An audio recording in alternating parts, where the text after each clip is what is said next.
कि तेरी मिट्टी में मिल जावा गुल बन के मैं खिल जावा, इतनी सी है दिल की आरज़ू।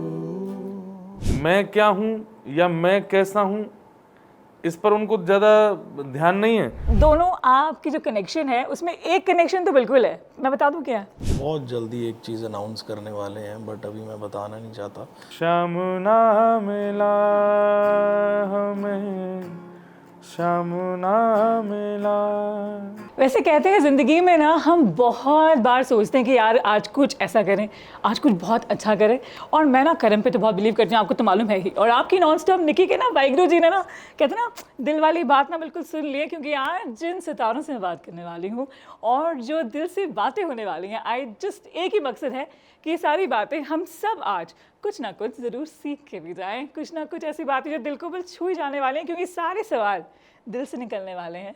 और मेरे साथ जो मौजूद हैं, सबसे पहले श्री इंद्रेश उपाध्याय जी महाराज जी, वेलकम टू फीवर।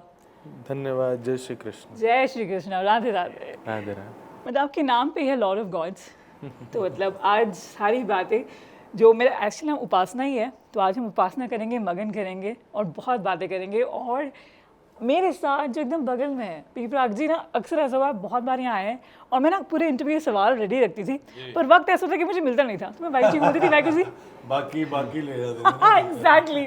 पर आज देखिए आप दोनों से मैं बात कर रही हूँ, रूबरू हो रही हूँ, तो सवाल कुछ वैसे ही शुरू करने वाले हैं। सबसे पहला शाम ना मिला से शुरू करेंगे।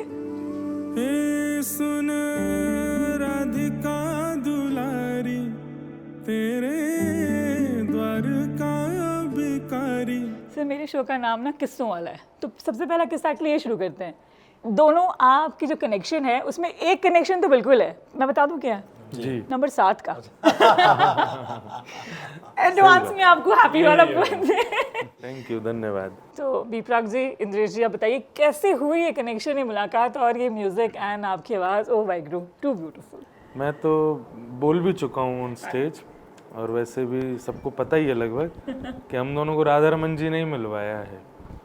कि किसी को गुरु मिलाते हैं, किसी को रिश्तेदार मिलवाते हैं, किसी को फ्रेंड्स मिलवाते हैं, पर हम दोनों को ठाकुर जी ने मिलवाया है।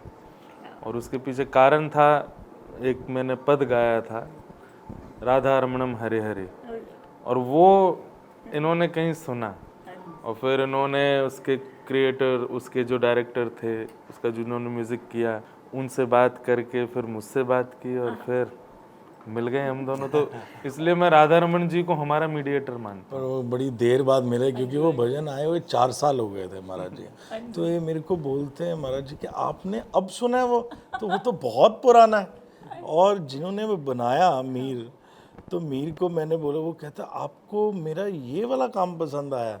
तो मैं कहता और भी काम कर चुका हूँ, पर आपको ये, मैं कहा मेरे को सबसे ज़्यादा ये पसंद आया, और मेरे को ना इमीडिएटली आप इनसे बात करवाइए जिन्होंने ये गाया है। और फिर एकदम से पता नहीं कैसे महाराज जी की कथा की रील्स मेरे सामने आने लग गई, और फिर मैं सिर्फ यही सोचता था कि मैं कुछ तो कनेक्शन है इससे, और मैं इनसे ऐसे हो गया कि मेरे को जिसको कहते हैं कि एक तड़प हो गई थी कि मेरे को मिलना है बस। तो वो कैसे मिले हम, कैसे नहीं मिले, मेरे को ये सच में ठाकुर जी ने ही मिलवाया हमें। और मैं सीधा मैसेज, मैं उसके पास भी नंबर नहीं था अमीर के पास, तो मैं कहा मैं क्या करूं। तो फिर मैंने महाराज जी को सीधा मैसेज करा, महाराज जी मेरे को बात करनी है। तो फिर महाराज जी ने अपना नंबर सेंड करा और मैंने बात करी, और आप यकीन नहीं करोगे, ये 7 अगस्त ही वो दिन था जिस दिन हम पहली बारी मिले थे। और महाराज जी का जन्म उत्सव था, और उसी दिन मैं गया वहाँ पर पहली बारी जब हम मिले, और फिर उसके बाद बस ऐसा मिले, फिर ठाकुर जी ने टच वर्ड। है ना, जो फोन वाली बात है ना, वो ना मुझे बड़ा बहुत ही क्यूट लगा था। मैंने एक्चुअली स्क्रोलिंग, जो आप एक दूसरे के फोन पे वो बात बोलते हो, वो जो गले मिलके मांगे सुकून कहते हैं, जैसे मेरे को लगता है कोई कहता है सुकून यार ट्रैवल से मिलता है, कोई कहता है यार खाने से ही मिलता है, बट आज इंद्रेश जी आप हैं और आप संगीत म्यूजिक से आपको सुकून मिलता है। लेकिन सच में ऐसे कुछ है कि यार निकी सुकून शायद कुछ और है। तो आज कुछ एक फिलोसफी वाली बात है जो मेरे दिल में, सुकून असली में इंद्रेश जी क्या है? आई थिंक इतने सारे यंगस्टर्स हैं और मेरे साथ जो यंगस्टर बैठा हुआ है, ये क्यों बैठा है वो मैं बताऊंगी आपको, बट सुकून वाकई में सच्ची वाला या असली वाला सुकून है क्या? जो कांस्टेंट हो, जिसका कभी अंत ना हो। संसार की हर चीज़ कांस्टेंट नहीं है, उसका एक टाइम होता है कि उसके बाद उससे आप ऊबने लगते हो। पर जिसकी एक बार प्रारंभ हुआ गंगा की तरह धारा प्रवाह, फिर चाहे जितने रुकावटें आ जाएं वो रुके ना, उस फीलिंग को कहते हैं सुकून, जो हमेशा रहे। जैसे संसार में बहुत गिनी चुनी ऐसी चीज़ें हैं और आप मेरी बात से शायद सहमत होंगे, वो सारी चीज़ें किसी ना किसी रूप में ठाकुर जी से संबंध की होंगी। वही चीज़ें जो आपको कभी भी सुकून दे सकती हैं। तो नया नया आता रहता है संसार में, कुछ ना कुछ नया, नई मूवीज़ आती हैं, नए सॉन्ग्स आते हैं, नए फिलर्स आते हैं, नए प्रकार का कुछ जोन आता है, सब आता है पर आके चला जाता है। पर कुछ ऐसा होता है जो आता है और फिर कभी नहीं जाता, वो हमेशा रहता है और वही सुकून देता है और वो कहीं ना कहीं से कनेक्टेड होगा ठाकुर जी से। आपके लिए वो सुकून आपकी लाइफ में आ गया है या अभी भी आप ढूंढ रहे हैं? नहीं नहीं नहीं, मेरी ज़िंदगी में सुकून तब से ही है जब से ठाकुर जी हैं। क्या बात। और महाराज जी जैसे मित्र, महाराज जी जैसे भाई गुरु जब साथ में हो तो वैसे ही सुकून रहता है। और फिर चाहे वो मेरे गानों में हो, चाहे वो अब डिवोशन में हो, तो मेरे को लगता है कि जब तक आप भगवान को सरेंडर नहीं करोगे सुकून आपको मिलेगा ही नहीं। वैसे I totally agree with yes. मैं मतलब इतने अल्फाज में ना वाहिगुरु जी तो आ ही जाते हो, this is Radhe Radhe. I think the power is so beautiful. पर कभी ऐसा होता है कि जो पर्पस ऑफ लाइफ कहते हैं, जैसे आपने सुकून, मुझे लग रहा है सब कुछ सब जुड़े हुए हैं, बट आजकल डू यू थिंक यार निकी पर्पस ऑफ लाइफ के लिए we have to get into the inner calling, मतलब हमें किसी के पास ज़रूर जाना होता है, या खुद जैसे मैं बैठी हूँ, या अगर हमारे जितने भी यंगस्टर्स हो गए, जितने भी जो CEO साहब भी होंगे, जो पर्पस ऑफ लाइफ है हर इंसान की ज़िंदगी में, वो वाहिगुरु जी दे के भेजते हैं या फिर वो क्या बात है? अगर उसके बारे में आप कुछ हर व्यक्ति किसी न किसी कारण से तो आया है, बस वो कारण अगर नहीं पहचान पाए तो दोबारा दोबारा जन्म लेता रहता है। और अगर एक बार में पहचान जाए कि मेरा आने का कारण क्या है, तो बस कारण इज़ द लास्ट बर्थ। मतलब उसके बाद फिर आपका वो ठाकुर जी, आपके वाहिगुरु जी, हमारे ठाकुर जी बस फिर कहते बस हो गया भाई, अब तू आराम कर, तू विश्राम कर, क्योंकि तू अपना पर्पस पूरा करके आया। अब आप लोग देखेंगे स्वामी विवेकानंद बहुत ज़्यादा नहीं रहे पृथ्वी पर, बहुत कम टाइम रहे, पर अपने कम टाइम का जो उनका ऑरा था वो आज तक जीवित है। तो कम टाइम रहे मतलब ठाकुर जी ने उनसे उनका पर्पस बहुत जल्दी उनको बता दिया, और उनका जब पर्पस पूरा हो ठाकुर जी बोले दैट्स इट, कम बैक, चले गए।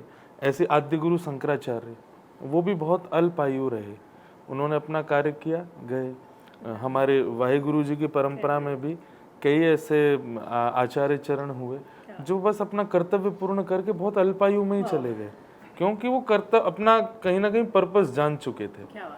आजकल थोड़ा सा यूथ और जीवन में जो लोग संसार के हैं ना, वो पर्पसली रह नहीं रहे हैं। उनका पर्पस हो गया है कि मैं क्या हूँ या मैं कैसा हूँ, इस पर उनको ज़्यादा ध्यान नहीं है, मैं दिखाता कैसा हूँ। और वो कहीं ना कहीं अपने पर्पस से फिर भटकते रहते हैं और फिर चल रहा है उनका फिर जीवन वो वैसे। तो मेरे हिसाब से तो हर व्यक्ति का एक पर्पस है, उस पर्पस को आप किसी एक स्पिरिचुअल कनेक्टेड व्यक्ति के पास रह के ही पहचान पाओगे मेरा पर्पस क्या है।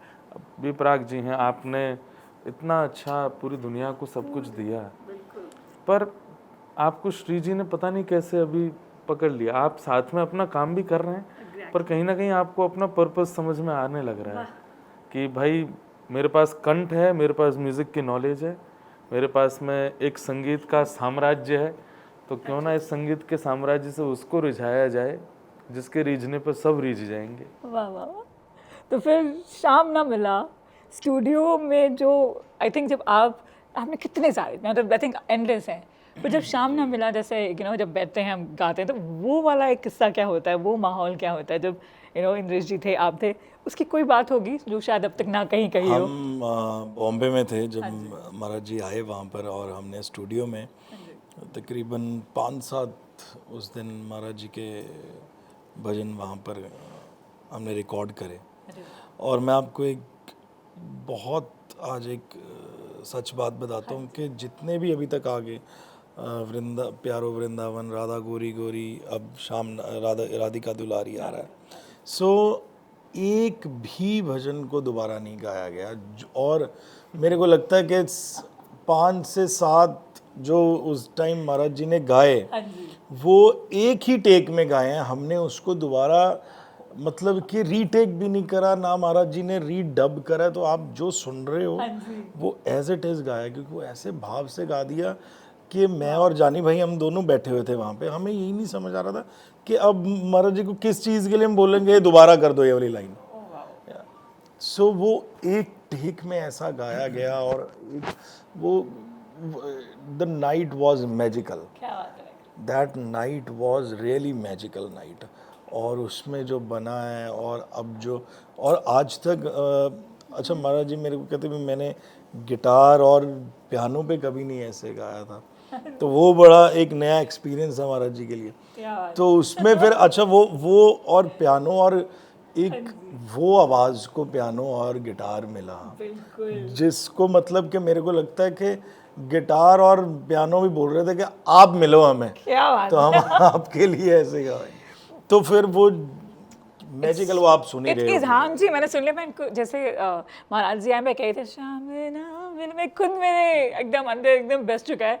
और एक चीज़ है, चलो सर मैं थोड़ी बहुत फिल्मी भी हूँ, मेरे जेन्युइनली था कि ये गाना कोई एक बॉलीवुड मूवी, जेन्युइनली अगर कभी कोई ऐसी मूवी में आए, क्योंकि ना नो मैटर व्हाट हम जो मासेस में विद द मूवीज़ भी पहुँच जाते हैं, वो ज़रूर हो। तो अगर कभी ऐसा महाराज जी हो यही आपकी अगर गाना, तो कुछ रिएक्शन अगर कई चीज़ें होती हैं वो अपने स्थान पे ही सुंदर लगती हैं। मूवीज़ का अपना एक जोन है, मूवीज़ की अपनी एक पहचान है, और ये सब चीज़ें जो हैं जो हमारे वृंदावन से संबंध की हैं, इनका स्थान वहीं अच्छा है। मतलब जैसे गंगा, वो जो घाट पहले से बने हुए वहीं अच्छी लगती हैं। अब सरकार के पास में एबिलिटी खूब है कि वो चाहें तो खुदाई करके वो कहीं भी गंगा को ले जा सकते हैं, पर कहीं ना कहीं गंगा जब अपना पथ छोड़ेगी तो गंगा का बहुत महत्व ऐसा लगेगा कि ठीक है, लोगों की खुशी के लिए हो तो गया कि गंगा जी दिल्ली होके बह रही हैं, गंगा जी चंडीगढ़ होके बह रही हैं, पर गंगा जी के जो पुरातत्व, उनका जो फ्लो है वो वहीं होना चाहिए। सुनने में भी अच्छा लगता है। ऋषिकेश में गंगा, हरिद्वार में गंगा, प्रयागराज में गंगा, वाराणसी में गंगा, ठीक वैसे ही ये जो भाव है ना, ये तो वहीं अच्छे लगते हैं। तो यही भाव अगर आज हम सबके साथ आप ही की जुबानी और सर भी यहाँ पे अगर कुछ हो जाए थोड़ा सा लाइव, मतलब ताकि वो जो मैजिकल वाली बात हो रही थी वो। हे सुन राधिका दुलारी, तेरे द्वार का भिखारी, तेरे शाम का पुजारी, एक पीड़ा है हमारी हमें, श्याम ना मिला हमें, श्याम ना मिला हमें, श्याम ना मिला हमें, श्याम ना मिला। सुन राधिका दुलारी, तेरे द्वार का भिखारी, तेरे श्याम का पुजारी, एक पीड़ा है हमारी हमें, श्याम ना मिला हमें, श्याम ना मिला हमें, श्याम ना मिला हमें, श्याम ना मिला। सर मैं नॉन स्टॉप निकी हूँ आज, मैं सच्ची जेन्युइनली आई थिंक यही वो बात है जब हम बट एक चीज़ है जो मैं अगेन थोड़ी क्यूरियोसिटी तो बिल्ड होती है, जैसे कॉन्सर्ट्स तो होते ही हैं हम लोग, बहुत सारे कमर्शियल कॉन्सर्ट, बहुत सारे आर्टिस्ट कॉन्सर्ट, जैसे अभी जैसे हम जब संगीत की बात करें, चलो भजन डिवोशनल की बात कर रहे हैं, होते हैं समारोह, बट उसी लेवल पे और जैसे फेस्टिवल्स हो जहाँ पे हम सारे यस जुड़ के बहुत जल्दी, बहुत जल्दी क्या बात है। हम बहुत जल्दी एक चीज़ अनाउंस करने वाले हैं, बट अभी मैं बताना नहीं चाहता। बट उसमें जिस लेवल पे आप कॉन्सर्ट्स देखते हो उसी लेवल पर आप डिवोशनल के कॉन्सर्ट्स देखोगे। आज मैं कुछ और मांगते वो भी मिल जाता क्या बात है, दैट इज़ ब्यूटीफुल। एक और है जन्माष्टमी सर, जन्माष्टमी की वैसी बात फॉर 14-15 जो है, कोई ऐसा जो शायद मुझे भी ना मालूम हो कि ये 2 दिन जो पूरी प्रथा चलती है, इसके बारे में इंद्रेश महाराज जी क्या बताएं?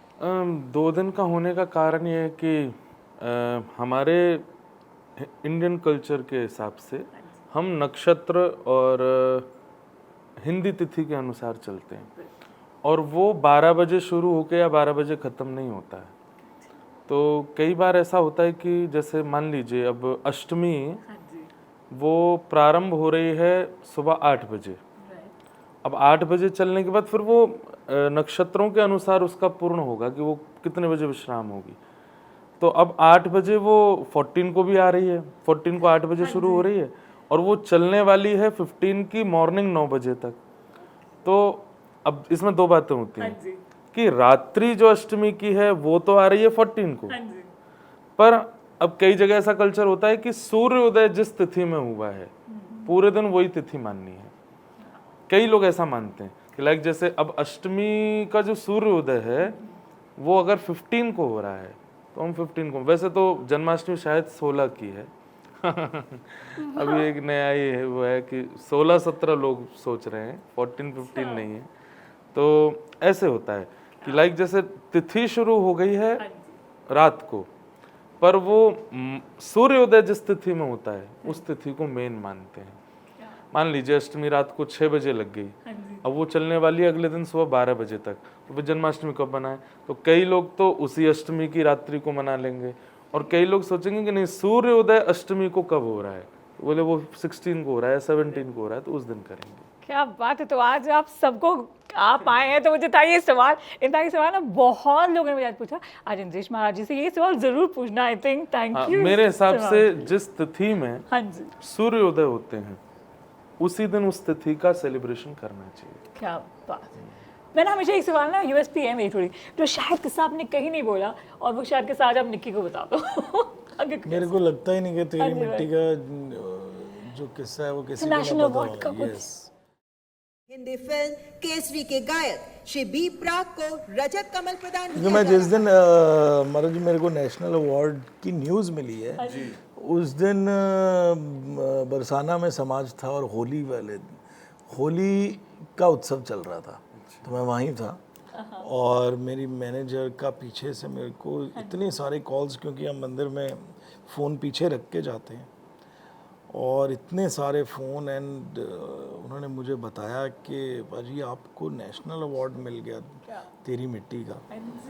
तो मैं उसी टाइम वहाँ पे मैं श्री जी को बोला कि ये कभी मैंने लाइफ में नहीं सोचा था कभी ऐसा होगा, तो मेरे लिए बहुत बड़ी बात थी वो कि तेरी मिट्टी में मिल जावा गुल बन के मैं खिल जावा इतनी सी है दिल की आरज़ू, हो तेरी नदियों में बह जावा तेरे खेतों में लहरावा इतनी सी है दिल की आरज़ू, हो तेरी मिट्टी में मिल जावा गुल बन के मैं खिल जावा इतनी सी है दिल की आरज़ू, हो तेरी नदियों में बह जावा तेरे खेतों में लहरावा इतनी सी है दिल की आरज़ू। So much. और दिल की आरज़ू ख़त्म करेंगे हमारा किस्सा। एक पैगाम बहुत सारे यंगस्टर्स हैं जो आज आप बोलना चाहोगे, एंड आई होप ये वीडियो सब तक पहुंचे, वो बात क्या होगी महाराज जी? निराश मत होइए, उदास मत होइए, थकिए मत, हारिए मत, टूटिए मत, बस चलते रहिए। जीवन एक उपहार है ठाकुर जी के द्वारा, और उपहार के प्रति एक स्वभाव होता है हमारा, चाहे छोटा मिले चाहे बड़ा मिले, हम थैंक यू ही बोलते हैं।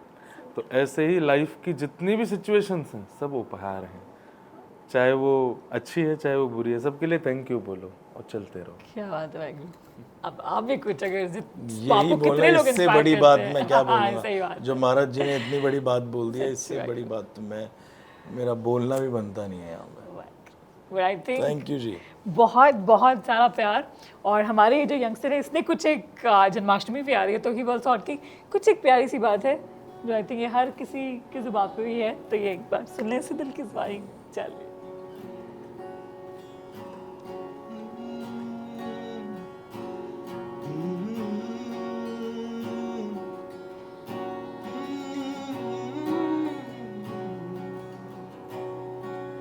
पितमात स्वामी सखा हमारे, पितमात स्वामी सखा हमारे, तुम ही न सारे काज सवारे, हे नाथ नारायण वासुदेव, श्री कृष्ण गोविंद हरे मुरारी, हे नाथ नारायण वासुदेव, श्री कृष्ण गोविंद हरे मुरारी, हे नाथ नारायण वासुदेव।